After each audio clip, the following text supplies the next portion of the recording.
What if the woman you trusted most, the one you gave your entire life to, was hiding a truth so devastating it could destroy everything? This isn't just a story about betrayal. It's about the lies we never see coming and the revenge that no one expected. Today on Cheating Stories 7, we'll uncover how one man's devotion was twisted into a weapon and how he turned the tables in the most shocking way.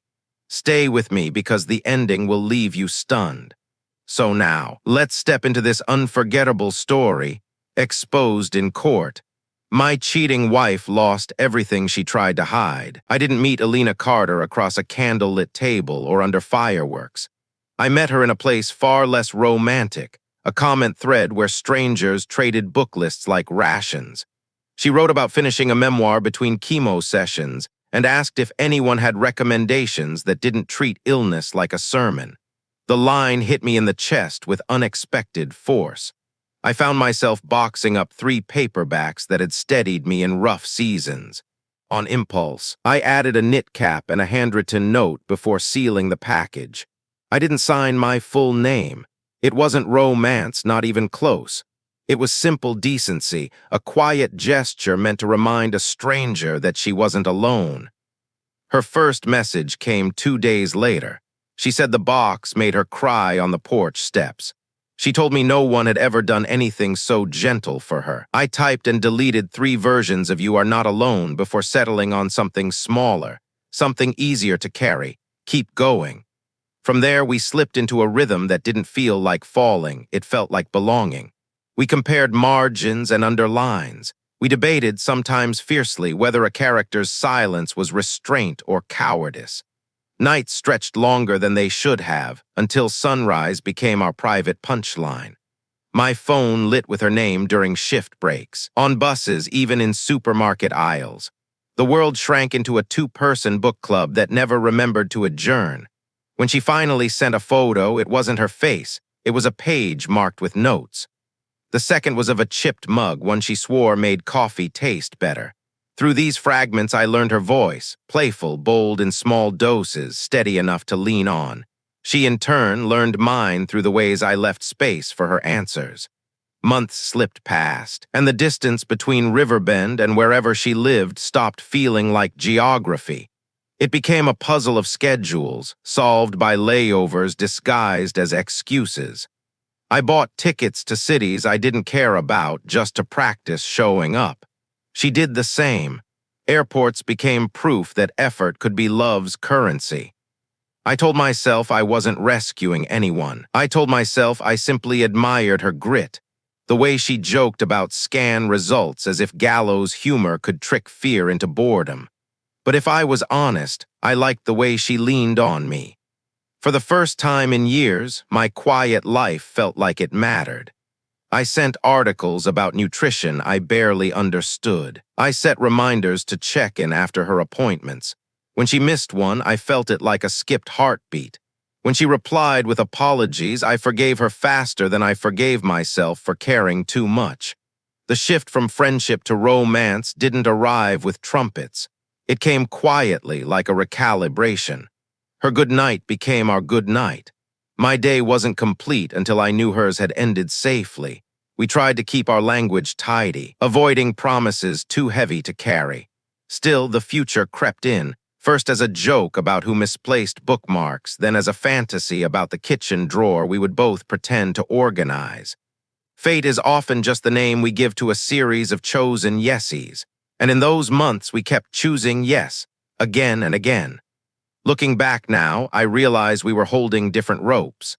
I believed love meant showing up until the showing up solved the problem. She believed love meant finding an anchor sturdy enough to let go. She spoke of survival as a craft sharpened by bad years and worse men. I heard her and thought steady is what I can be. She heard me and thought steady is what I can use. Neither of us spoke it aloud. We didn't need to. The next flight was already booked.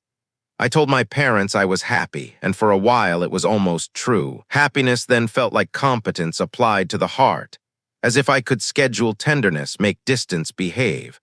When Alina called from a waiting room just to read me a paragraph she loved, I listened with my full attention and thought, this is how a life begins. What I didn't know was that beginnings can be disguises. That kindness, once given freely, can be repackaged as debt. All I knew was that a woman on the other end of the line sounded less alone when I answered, and that felt like reason enough to keep answering, again and again, until the habit blurred into destiny. When Alina Carter finally arrived in Riverbend, she stepped off the bus with a suitcase that looked older than her hope. Her clothes hung loosely, her shoes worn at the heels, but her smile carried a fragile brightness, the kind that asked the world for a second chance. She had little money, no steady job, and nowhere else to go. Yet David Miller opened his door without hesitation, as though generosity itself was his inheritance. To David, this was not just an act of kindness, it was a conviction. He believed love meant offering shelter before being asked, and he believed Alina deserved a place where her past could stop chasing her. Within weeks, he convinced himself that their future belonged not to chance but to choices, and one of those choices was a modest two-story house on the edge of town. Signing the mortgage papers, he told himself it wasn't simply a building. It was a promise carved in ink. The early months blurred between nervous excitement and quiet adjustments.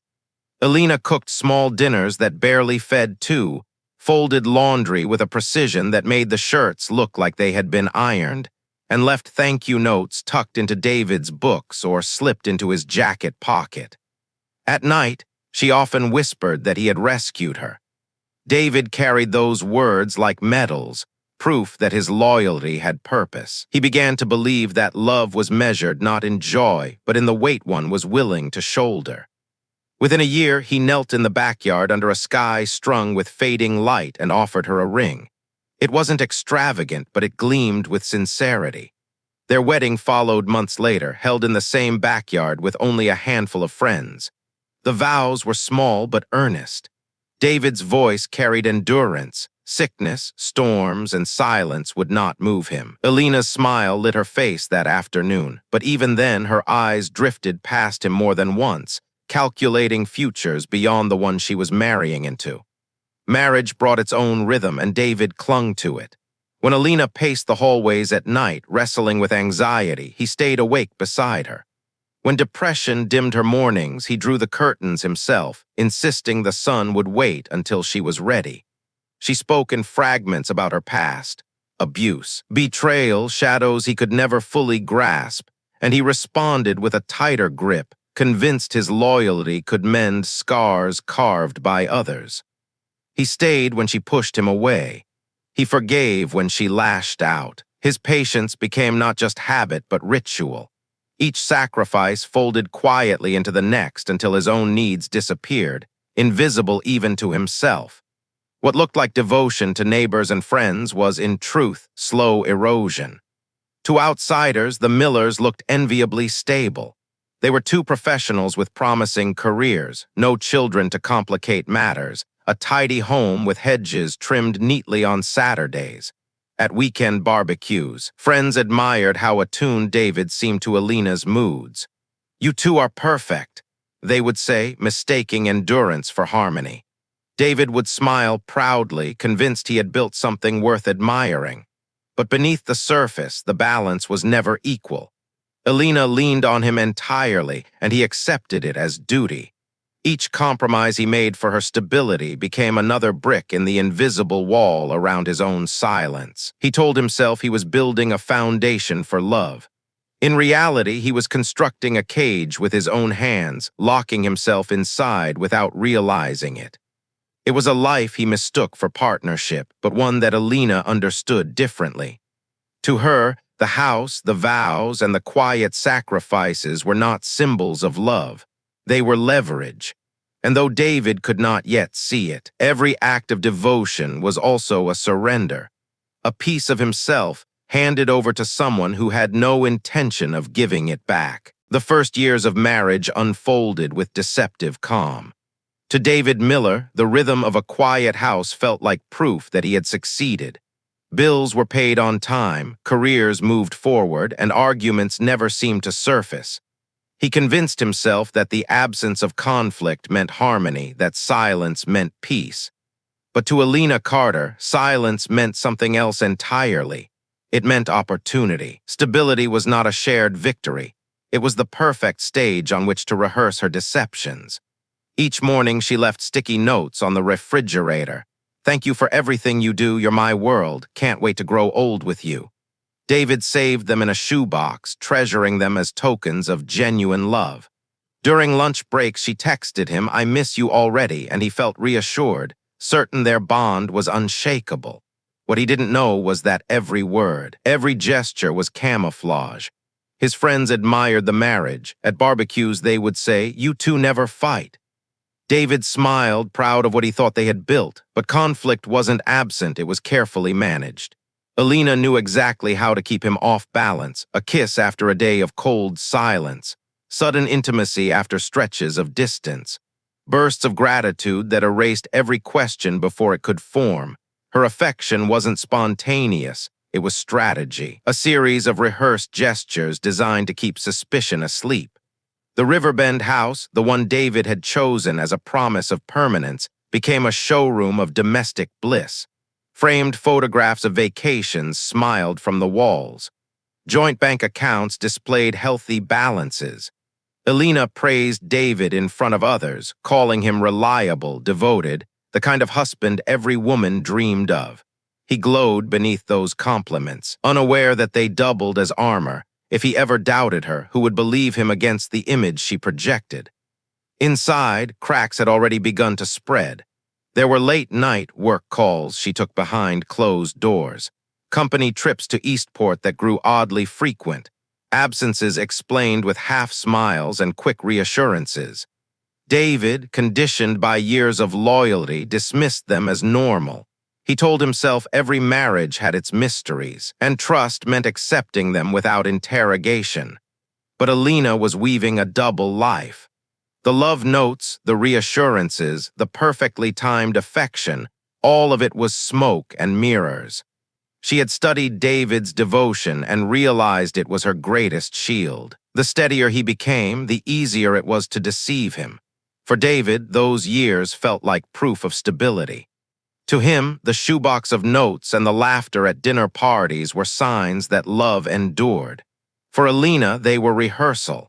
Every word, every gesture, every performance perfected the mask she would wear until the day her lies slipped through the cracks. And though David couldn't see it yet, the harmony he cherished was nothing more than illusion, a fragile disguise destined to collapse under the weight of truth. The first trips to Eastport felt like milestones. Alina Carter spoke with excitement about promotions, about opportunities her company dangled before her, and David Miller clapped the loudest. He encouraged her to go, to network, to step into bigger rooms. When she booked hotels, he insisted on covering part of the bill, proud to support her ambition. In his mind, every trip was proof that their marriage was strong enough to survive distance. But for Alina, those trips were not about boardrooms or promotions. They were the perfect alibi. At first, the visits were spaced months apart, quarterly meetings, special trainings, conferences that David marked proudly on the calendar. He even bragged to his parents about how hardworking his wife was. But soon the trips multiplied. Quarterly became monthly, monthly became biweekly. The explanations grew vaguer, yet David accepted them without question. To him, sacrifice was love, and if supporting her career meant nights alone in Riverbend, he considered it a small price. In truth, those nights were spent in the arms of Mark Lewis, a colleague who offered Alina the thrill she craved. Eastport was less a city of opportunity than a stage for betrayal. The hotel receipts David helped cover doubled as tickets into a secret life. Alina played her parts with precision, professional by day, adulterous by night, devoted wife again by the weekend. When she returned home, she perfected the act. She kissed him at the door, slipped small gifts into his hands, whispered that she had missed him terribly. He believed her because he wanted to. When her perfume smelled unfamiliar, he explained it away as hotel soap. When her exhaustion seemed deeper than long meetings could explain, he told himself she was overworked. Every doubt dissolved beneath the mask she wore so flawlessly. Even friends noticed the distance. "She's gone a lot. Doesn't that worry you?" they teased. David only laughed, shaking his head. We don't need to worry about that. Alina and we've got each other's backs. His pride in their trust became the very shield she hid behind. Alina grew bolder. She balanced calendars, deleted messages, rehearsed stories in front of hotel mirrors. She left love notes before every trip, sent staged photos of conference rooms she wasn't in, texted goodnight. Love while lying next to someone else. Each performance reinforced the illusion David cherished, keeping him blind to the truth unfolding right in front of him. The cracks were there, missed details, odd explanations, sudden defensiveness when questions brushed too close. But David's devotion was quick plaster, sealing them over before suspicion could grow. He had built his identity around being steady, loyal, unshakable, and that loyalty blinded him. For David, those years still felt like proof that love could survive distance. But for Alina, they were the years she perfected her mask. One smile for him, another for her lover, and not a moment's hesitation as she shifted between the two. And though he didn't know it yet, the mask she wore was beginning to fracture. It was only a matter of time before the truth beneath it clawed its way to the surface. December of 2021 began like any other month, wrapped in the rituals David Miller believed defined his marriage. Alina Carter told him she needed to travel to Chicago for an Alcoholics Anonymous conference, presenting it as part of her continued commitment to sobriety. David nodded, even offered to drive her to the airport, proud that she was taking recovery seriously. But the story didn't hold. Small inconsistencies began to gnaw at him. She packed too hastily, leaving behind the gift she claimed was for her sponsor. Her messages during the trip sounded off, phrases she had never used before, sudden confessions of being so messed up while supposedly surrounded by mentors. The words felt wrong, like lines from a play written for someone else's ears. For years, David had been the kind of man who avoided suspicion as if it were a sin. Trust was his religion, and doubt felt like betrayal. But that night, sitting alone at the kitchen table, something inside him cracked. He searched online for the conference she had mentioned. Nothing. No listings, no flyers, no trace. The screen blurred as he scrolled, his pulse hammering in his ears. A cold dread spread through his chest. For the first time in their marriage, David picked up her tablet. His hands trembled as he typed her passcode, a sequence of numbers he had memorized years ago but never dared to use. The device opened like a vault, and what spilled out was poison. The photos hit him first. Alina in hotel rooms with Mark Lewis, their bodies entangled in ways that mocked every vow she had spoken. His stomach turned while rising as he swiped again and again, unable to stop even as the images burned into his mind. Then came the text messages, a theater of deceit stretching back years. Explicit exchanges, promises of weekends together, cruel jokes made at his expense. Each word was a knife, carving away the illusions he had clung to for so long. David's chest tightened as if the walls themselves were collapsing in on him. The woman he had sacrificed for, the one he defended through breakdowns and dark nights, was not a partner at all. She was a parasite feeding on his loyalty. His knees buckled, and he dropped the tablet onto the table. He staggered to the sink, gripping the counter to stay upright, his breath breaking into jagged bursts, half sob, half growl. The minutes that followed stretched into eternity. He considered denial, even wished he had never looked. But there was no undoing it, no erasing what he had seen.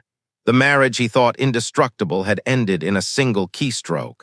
Shock gave way to heartbreak. He wept raw, broken sounds he didn't recognize as his own. His body shook with grief, yet underneath the tears another current stirred. Rage, not the kind that smashed furniture or shattered glass.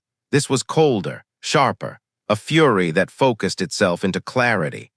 Rage at the years stolen, the sacrifices wasted, the eyes that had looked into his with vows while hiding betrayal in every heartbeat.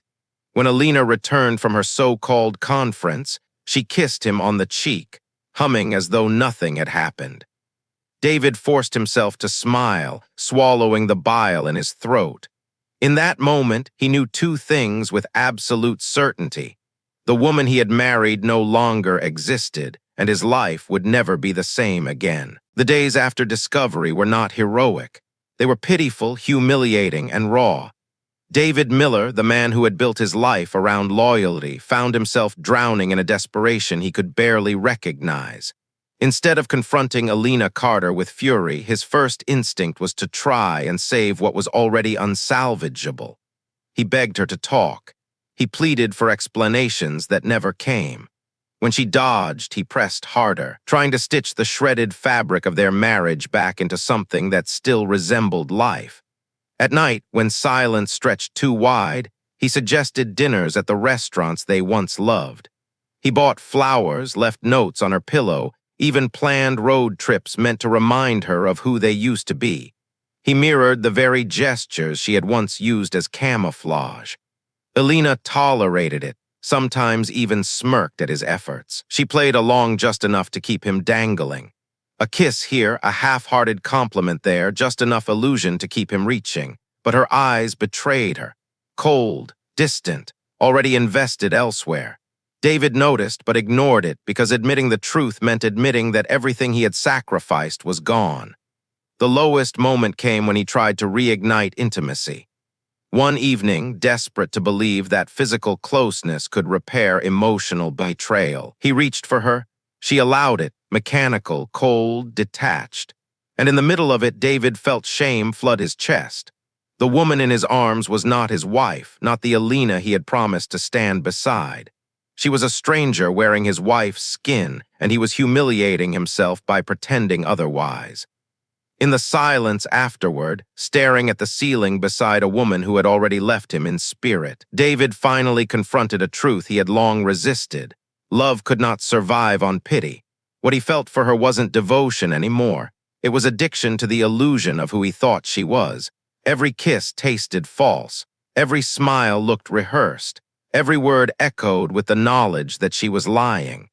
Gradually, desperation gave way to clarity.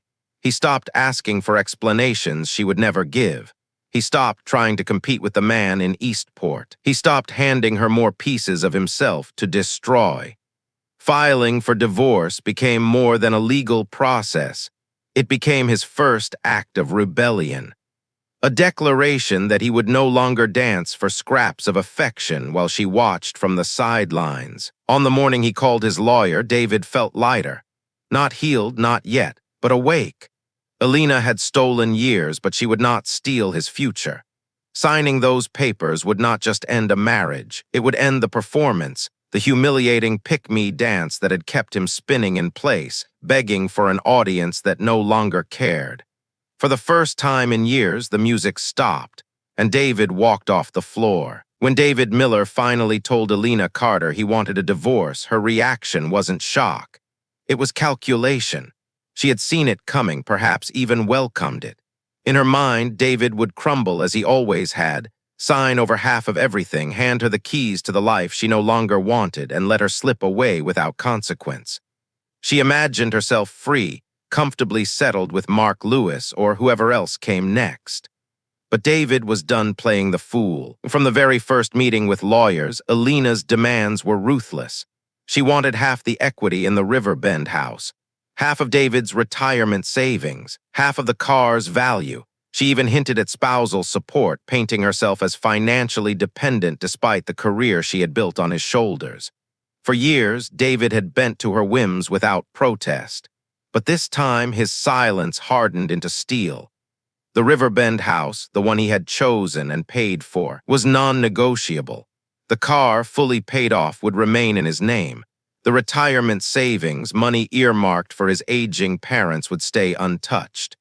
David laid his position on the table with unnerving calm. If you want to contest this, hire a lawyer. We'll take it to court. For all her bravado, Alina hesitated, because court meant exposure. Court meant dragging her infidelity into the light. Court meant questions she couldn't answer without shredding the carefully constructed mask she had worn for years. Her silence betrayed her fear, and David pressed his advantage. What followed was not a negotiation. It was a slaughter. Alina left the marriage with far less than she imagined. Forced to rent a small apartment, she traded her illusions of comfort for instability. Meanwhile, David kept the house, refinanced the mortgage at a historically low rate, and secured a future she had no claim to. The car keys stayed in his pocket. Every dollar he had saved for his parents' retirement remained untouched. The process was swift, almost brutal. In less than 2 months, the marriage that had consumed nearly a decade dissolved into ink and signatures. Alina had expected to bleed David dry, but instead she was the one gutted. Her lover in Eastport didn't offer the safety net she assumed he would. Friends who once admired her perfect facade now whispered about her downfall. She drifted from place to place, chasing the comfort she thought she deserved but could no longer afford. For David, the divorce was more than paperwork. It was war, and he had won.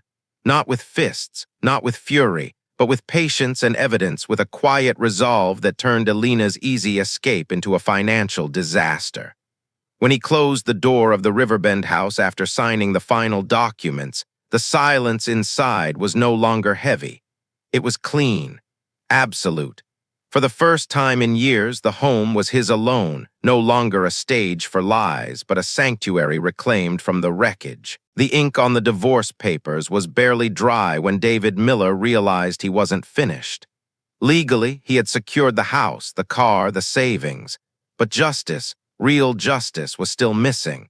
Alina Carter had deceived him for years, spinning herself as the fragile, devoted wife while he silently carried the shame.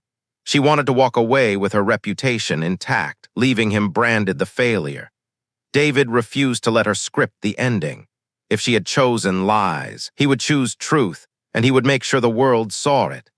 One evening, he sat at his desk with the determination of a man who had nothing left to lose. Page by page, memory by memory, he began to write. He pulled from screenshots he had saved, emails he had archived, receipts that once looked ordinary but now told a damning story. 9 pages took shape, an unflinching account of betrayal, complete with evidence that no smile or excuse could erase. It wasn't a rant. It was a record, cold, methodical, indisputable, and he didn't send it to just one person. He sent it to everyone who mattered in Alina's carefully curated world. Her parents, who had once called him a son, her siblings, who admired her devotion, her extended family, who praised her perseverance. Even her company's executives received copies, along with colleagues who had applauded her dedication during those endless Eastport trips. The fallout was swift and merciless. Her mother's calls went unanswered. Her siblings, once her staunchest supporters, demanded explanations she couldn't provide. In church, where she had once held her head high, whispers now followed her down the aisle. The family who had fortified her image with trust could no longer reconcile the woman they thought they knew with the one revealed in David's letter. At work, the whispers were sharper still. Colleagues passed her desk with raised brows, muttering about the emails. Meetings grew tense, authority eroded. Even her superiors, though unwilling to confront her directly, began to quietly question her reliability. Promotions she once assumed were her slipped out of reach. Her name, once admired, carried weight only as scandal. And then came Mark Lewis, the man she had gambled everything on. At first, he promised to endure the storm beside her. But as the whispers grew louder, as colleagues began to associate his name with her downfall, Mark distanced himself. Calls shortened. Excuses multiplied. Within weeks, he was gone, leaving Alina to choke on the wreckage she had created. For David, exposure was never about cruelty. It was about balance. She had humiliated him in private for years, mocking his loyalty while playing the role of perfect wife. Now she was forced to wear the truth in public day after day until it crushed her. David didn't gloat. He didn't need to. The silence that followed told him enough. Alina had built her world on deception, and in the space of a few weeks it crumbled beneath the weight of his truth. His revenge wasn't violent, but it cut deeper than any blade. He hadn't lifted a hand, and yet she was wounded in every way that mattered. Her family's respect, her professional image, her lover's loyalty. Everything she valued slipped through her fingers, one consequence at a time. For the first time since discovery, David felt a calm satisfaction. The parasite had been exposed, and the world finally saw her for what she truly was. Elena Carter was cornered. The divorce had stripped her of comfort, and David Miller's 9-page letter had stripped her of reputation. Exposure had left her family cold and her colleagues suspicious. But Elena was not ready to accept defeat. If she could not protect her image with silence, she would try to reclaim it with lies. One morning, David opened the door to find a sheriff standing on his porch, papers in hand. A restraining order. Elena had filed for harassment and stalking, accusing him of controlling her every move, of mistreating her, even of abusing their cats. She painted herself as the fragile victim of an obsessive husband, the same role she had rehearsed for years. For a brief moment, David felt the old instinct to defend her, to deny the possibility of such malice. But the instinct vanished as quickly as it surfaced. He knew better now, and he knew how to fight back. The months leading up to the hearing were suffocating. Neighbors looked at him differently. Co-workers whispered in break rooms. Elena's accusations hung in the air like smoke, staining everything he touched. For David, this wasn't just about clearing his name. It was about reclaiming his dignity. He gathered evidence methodically, credit card statements proving her freedom of movement, photographs of them at social events, text messages where she thanked him for always letting me breathe. Every contradiction became another weapon in his arsenal. When the day of the hearing arrived, the courtroom buzzed with quiet anticipation. Friends of both sides filled the benches, along with curious colleagues and strangers eager to witness the drama. Elena took the stand first. Her voice trembled, not from fear but from performance. She spun her script. David had isolated her, forced her to stay home, dictated how she dressed, how she wore her hair, how she lived. Each accusation painted him as a monster. But then David's lawyer stood, calm and deliberate. One by one, the lies began to unravel. Projected on the courtroom screen were credit card charges showing Elena dining, shopping, and traveling freely during the very weeks she claimed captivity. Photos surfaced. Elena smiling at parties, her hair styled differently in each, standing beside David. Screenshots of text messages appeared, her words thanking him for patience, for space, for freedom. Each piece of evidence landed like a hammer blow, dismantling her performance in real time. The judge leaned forward, unimpressed. "Do you have any witnesses, any evidence to support these claims?" Elena faltered. She looked around, searching for someone, anyone, to validate her story, but no one stood, not a friend, not a colleague, not even her family who once believed every word she spoke. Her voice dropped to a whisper. "No, Your Honor." The decision was swift. The restraining order was dismissed for lack of evidence. And in that moment, Elena's attempt to rewrite the narrative collapsed in front of everyone who mattered. As David walked out of the courtroom, dozens of eyes followed him. But this time, the stares weren't filled with pity. They carried sympathy, respect, vindication. Elena had tried to brand him an abuser. Instead, she branded herself a liar. For Elena, it was the ultimate humiliation. The courtroom she had hoped to weaponize became the stage of her downfall. For David, it was more than a legal victory. It was proof, in the clearest possible terms, that the truth had finally crushed her lies. December returned like a ghost, carrying with it the memory of betrayal. But for David Miller, the date no longer marked disaster, it marked deliverance. His friends had even given it a name, Liberation Day. 1 year earlier, he had opened Elena Carter's tablet and watched his world collapse. He had cried at the kitchen counter, convinced life as he knew it was over. But now he stood in the same house, in the same kitchen, and the man staring back at him in the mirror was unrecognizable. Stronger, leaner, wiser, alive. On the morning of that anniversary, David brewed coffee and let sunlight pour through the windows. There was no tension hiding in the corners, no lies lurking in the walls. He wasn't waiting for a message that would never come or a flight schedule filled with deceit. The silence felt pure for the first time in years. He realized he hadn't lost anything worth keeping. He had escaped a prison disguised as love. That evening, friends gathered around his table. They raised glasses to survival, to growth, to freedom reclaimed. Laughter filled the room, rich and unforced, so different from the brittle politeness that had once surrounded Alina's staged dinner parties. This laughter was real, a chorus of people who had seen him broken, who had watched him rebuild himself piece by piece.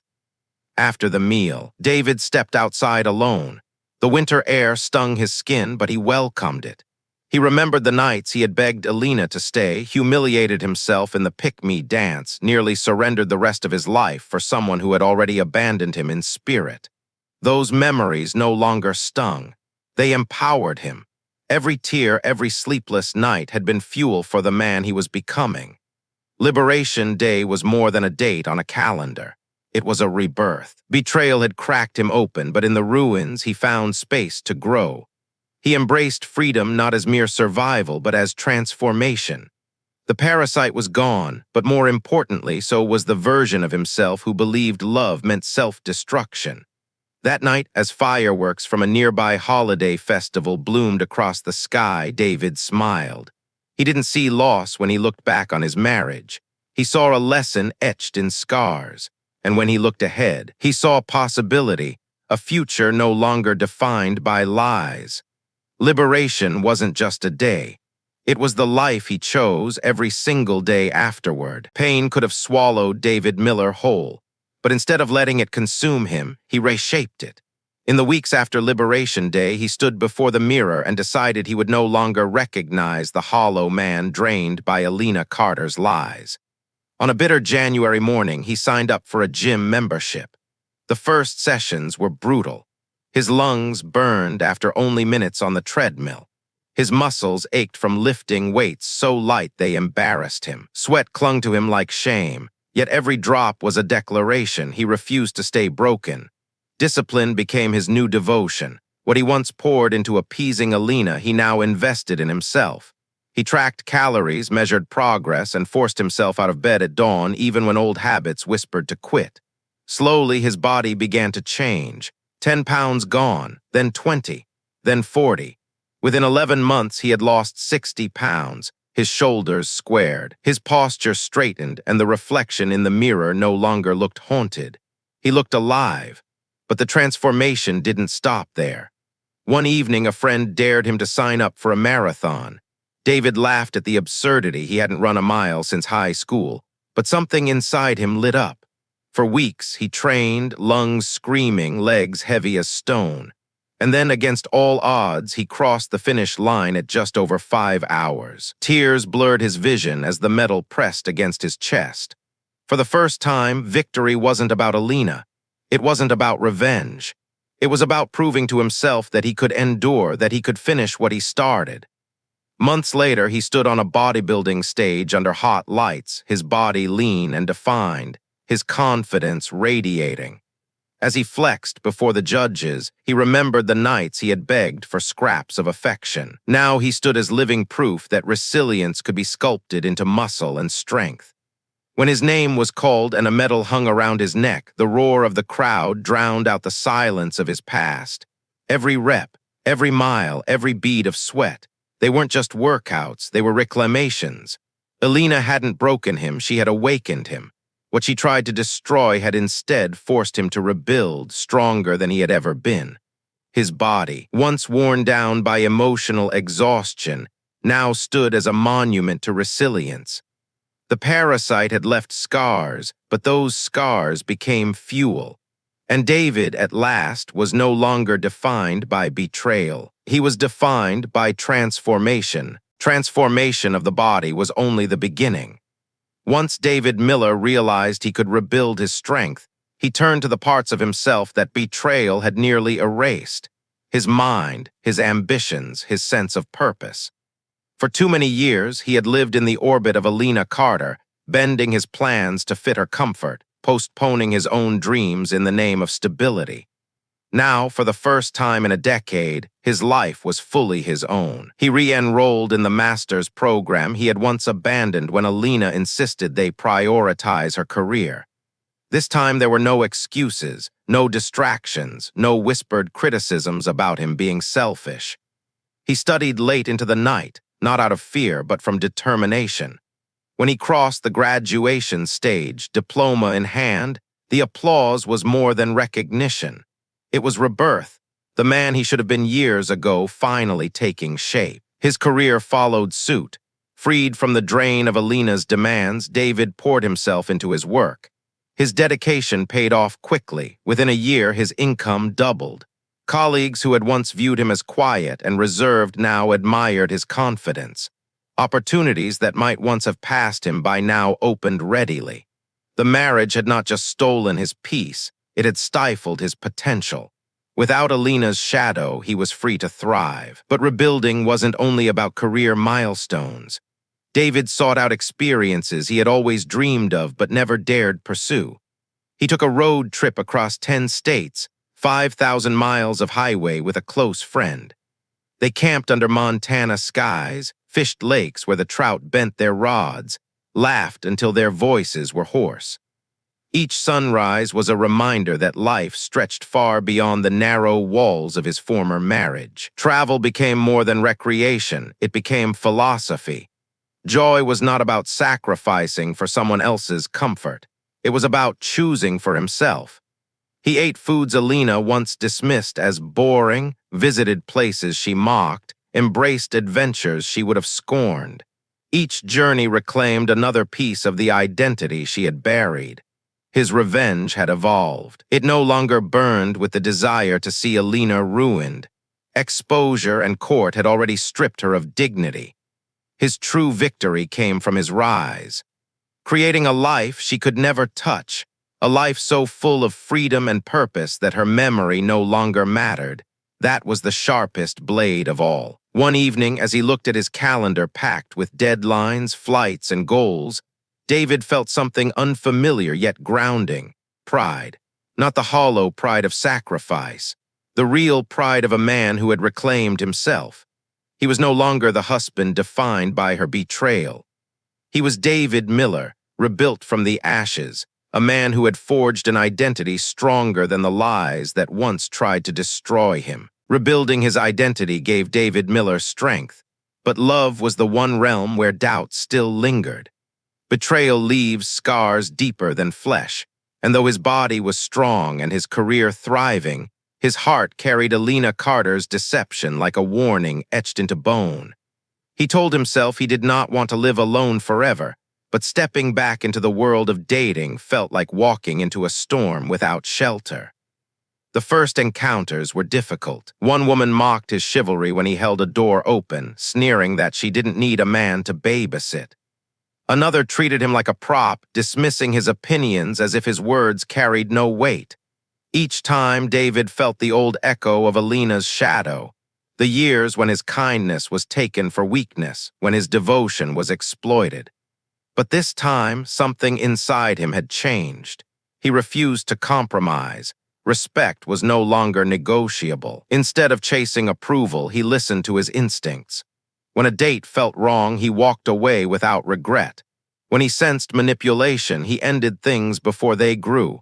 Every decision reminded him of the vow he had made. Never again would he trade dignity for companionship. And then came Isabella. She was not flashy, not manipulative, not a player of games. From their first conversation, she welcomed his kindness instead of exploiting it. She admired his resilience, asked about his marathon and his transformation, and celebrated his achievements without jealousy. With her, David never felt small, he felt seen.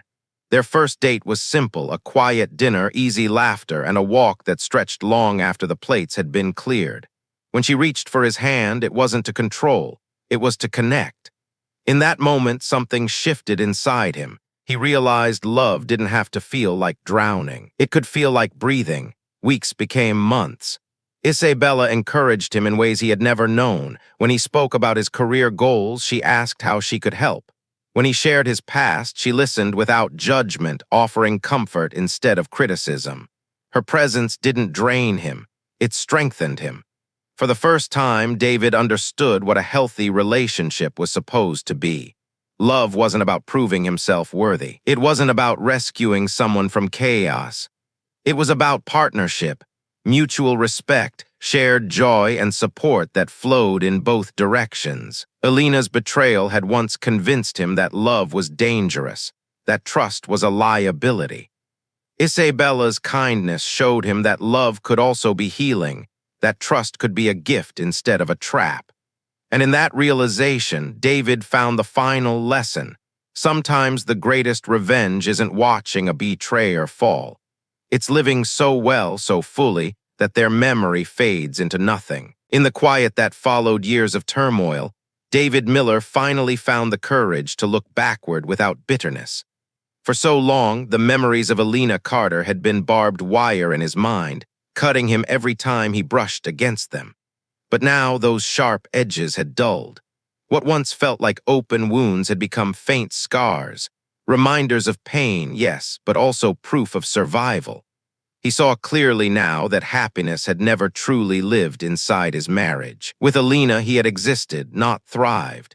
His days revolved around managing her moods, soothing her insecurities, covering the fractures she left in their life.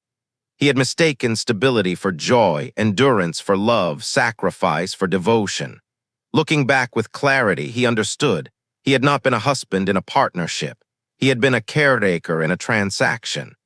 True happiness began not when he discovered her betrayal, not when the divorce papers were signed, not even when she was exposed in court. Happiness began the moment he let her go, not just legally, but emotionally. The day he stopped giving her space in his thoughts was the day he reclaimed his life. Alina, in the end, lost everything she once weaponized. Her lies collapsed. Her reputation turned to ash. The stability she clung to dissolved. The family who once embraced her distanced themselves. The lover she had gambled everything on abandoned her when whispers became too loud. All that remained was emptiness, the same emptiness she had disguised for years. David, on the other hand, gained everything she never gave him: freedom, dignity, love. He built a body that radiated strength, a career that flourished, and a life filled with travel, laughter, and purpose. He found Isabella, who reminded him daily that affection could heal instead of drain, inspire instead of destroy, and be shared without fear. His final revenge was not exposure, though it stripped Alina of her false image. It was not the courtroom, though it unmasked her lies. His final revenge was far simpler, far sharper, living a life so fulfilling that she no longer mattered. One evening, sitting on his porch as the sun sank low, David whispered a goodbye, not to Alina directly. He had no desire to see her again, but to the part of himself that had once clung to her. He released the remnants of guilt, of shame, of anger. In their place was peace. As the stars blinked awake in the night sky, David smiled.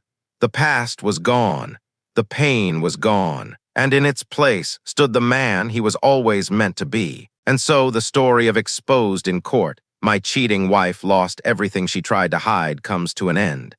Betrayal always has a price, and Alina paid it in full. But beyond the courtroom and the exposure, the greatest revenge was not what she lost, but what David gained: freedom, dignity, and a life she could never touch again. What about you? If faced with the same betrayal, would you seek revenge or simply walk away? Share your thoughts in the comments, because every story sparks a different answer. If you found this story gripping, don't forget to like, subscribe, and join us here at Cheating Stories 7 for more unforgettable tales of betrayal and redemption.